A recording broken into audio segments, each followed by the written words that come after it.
Hi, it's Global Politics with Jim Martin. The other day, my partner and I watched House of Dynamite, and that made me think about an episode in history that I thought I would share. In September 1983, a Korean airliner got off course navigationally and overflew Soviet airspace in the North Pacific, specifically over the Kamchatka Peninsula and Sakhalin Island, an island that they took from Japan after the Second World War. When this happened, the entire Soviet air defense network, of course, went on alert, and ultimately a Su-15 fighter jet shot down that airliner, which had 280 some people on board, 20 Americans, including a U.S. congressman from Georgia who was on a trade mission to South Korea.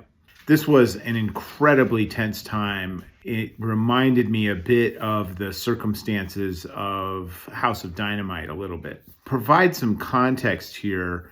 The Soviet Union was completing a leadership transition. Leonid Brezhnev had passed away, and Yuri Andropov, who was the head of the KGB, moved into that spot.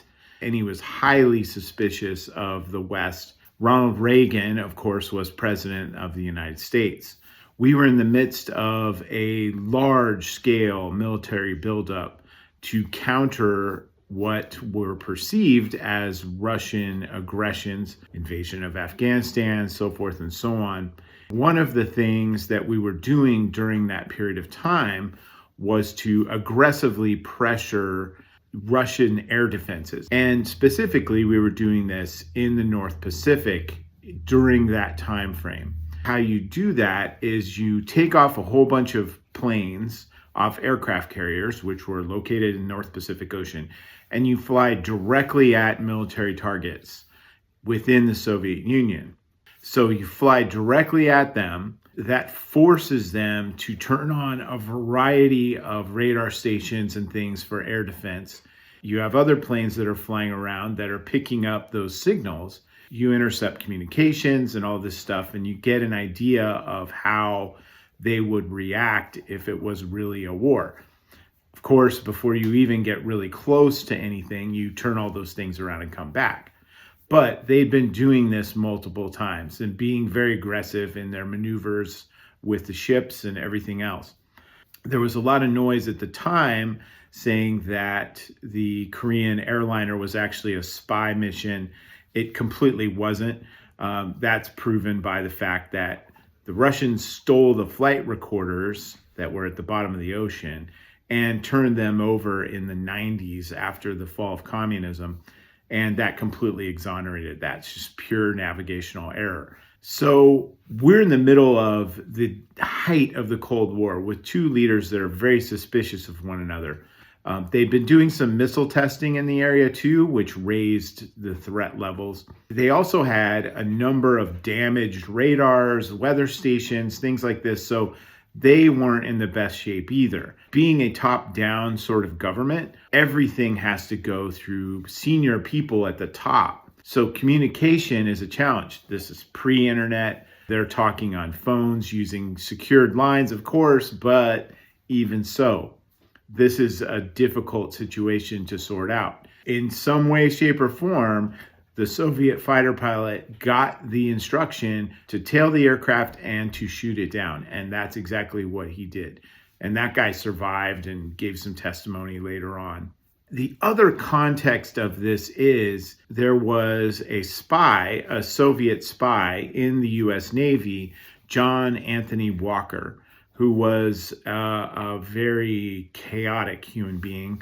He had been passing on high-grade intelligence to the KGB for some decade or more. So he's been passing this stuff on and getting paid.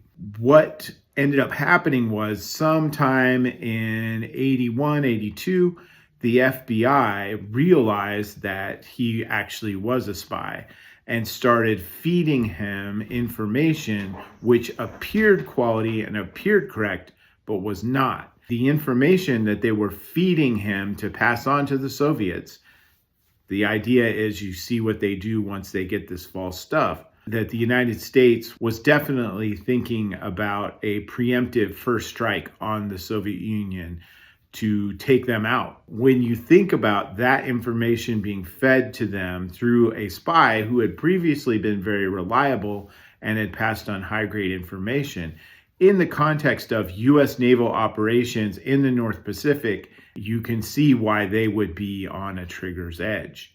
When this aircraft was shot down, there was a convergence of Russian, U.S., and Japanese ships to the area to attempt to recover the wreckage. The Russians, unbeknownst to everybody else, quickly found those flight recorders and the wreckage, said nothing about it, and took those flight recorders back to Moscow, where they sat for the next 10 years, 12 years. Meanwhile, you have ships in close proximity to each other under incredibly tense situation. That is already dangerous, and the Russians began to actively seek to hamper the operations of the search and rescue and search and recovery type of operations. They were actively seeking, by running their ships straight across the bows of everybody, over flights with nuclear armed bombers, close passes with aircraft, incredibly dangerous things. Not in their territorial waters, by the way, close by, but not in territorial waters. And these kinds of things ratcheted up the tensions. We learned later from a number of sources, including coverage of John Anthony Walker's case, the Russians and the United States very nearly came to a nuclear war over this episode. Late in September, there was an incident in which the Russians believed through telemetry data that the United States was launching ballistic missiles at them. This was a mistake. Thankfully, the operators of the equipment that provided that telemetry realized it was a mistake. These things can happen. Compressed timelines, dangerous provocations. You just don't know. This remains a critical danger today.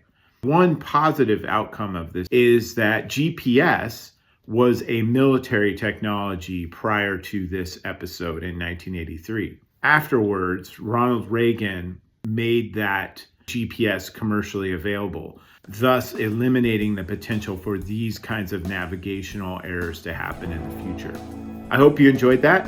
If you got any comments, please share them below. That way we can all learn. And I look forward to talking to you again very soon. Thanks.